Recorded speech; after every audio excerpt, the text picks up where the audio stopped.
When Steve Ballmer met with Doc Rivers after the Nuggets series, Doc thought they had a good strategy to return next year. He wanted to make some changes to his assistant coaches. He thought the team could benefit from a true point guard to set up the offense, and the lack of chemistry everyone was feeling, well, that would have been solved by itself with another year of reps. Doc was ready to contend for the 2021 NBA title. Steve Ballmer wasn't having any of it. He knew what Doc did. Hola friends, welcome to Take Some Fuego. Today we take a look at the problematic Clippers team and how they just might benefit from a change of coaches next year. Since the year 2000, there have only been 7 teams to blow a 3-1 lead.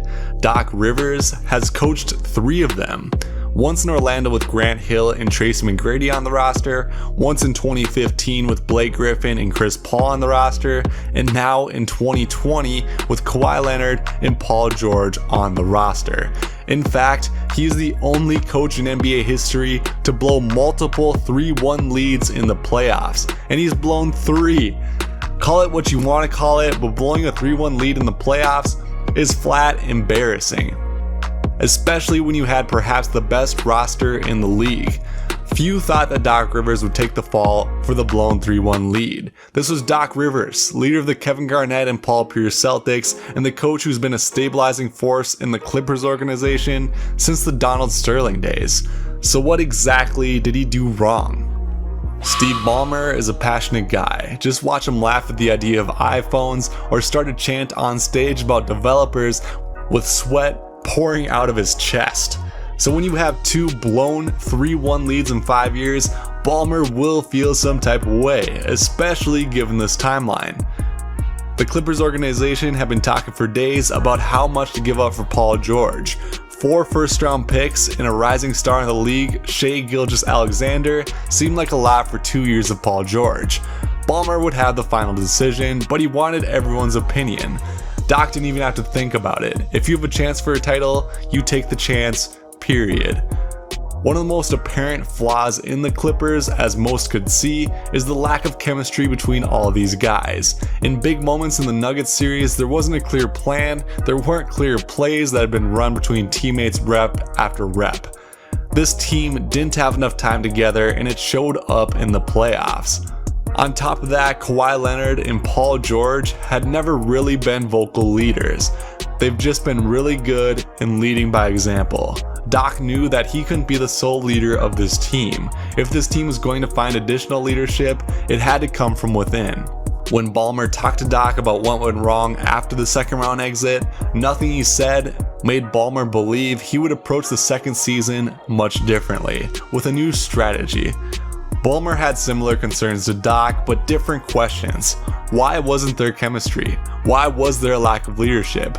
Why didn't you listen to my multi-million-dollar front office? The Clippers have one of the most expensive front offices in the league. Steve Ballmer is worth $70 billion.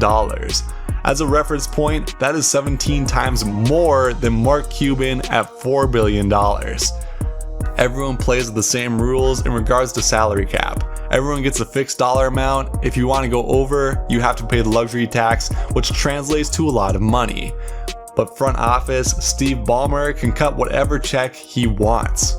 Members of that front office are paid at the top end of all the NBA teams and attract some of the best people. So when you have the top end front office relaying the analytics to your head coach, you would hope they would work together, right? Well, the front office was relaying information to Doc, namely Montrezl Harrell and Lou Williams were nearly unplayable except in very select spots. For example, in Game 6 of the Denver series, Harrell was minus 19 when he was on the court in 15 minutes. There's a lot of other factors with plus minus obviously, but the eye test just said, why is he in there? He's getting torched and got 5 points and 1 rebound. And then he's playing Lou Williams up to 30 minutes a game sometimes, and he can't defend and barely contributed offensively against Denver. He was another guy where it was like, why is he on the court? The front office was letting Doc know these adjustments, and it sounds like Doc's response was, this is my guy, and if we go down, we all go down with this guy.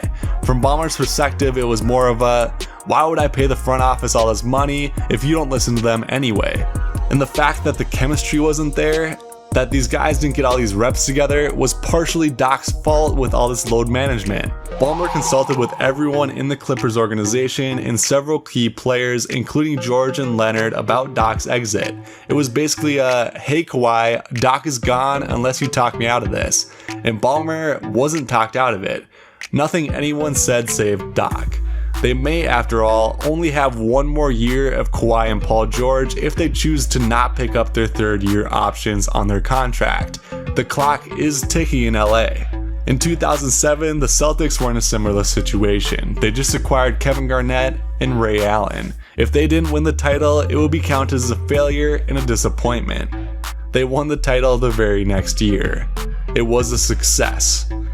Now we exit Doc's Clippers years, and although there were some good times, the fact that he had Chris Paul and Blake Griffin, one of the best duos at the time, and now Kawhi and Paul George, one of the best duos now, and both teams never made the conference finals, it has to be talked about like it's a failure. As of right now, Doc is thinking on how best to play Joel Embiid and Ben Simmons. And the Clippers look forward to maybe their last shot with Kawhi and Paul George together before an impending rebuild. With that, Doc goes to Philly. How do you think that goes? Let me know in the comments and be sure to subscribe for more NBA insight.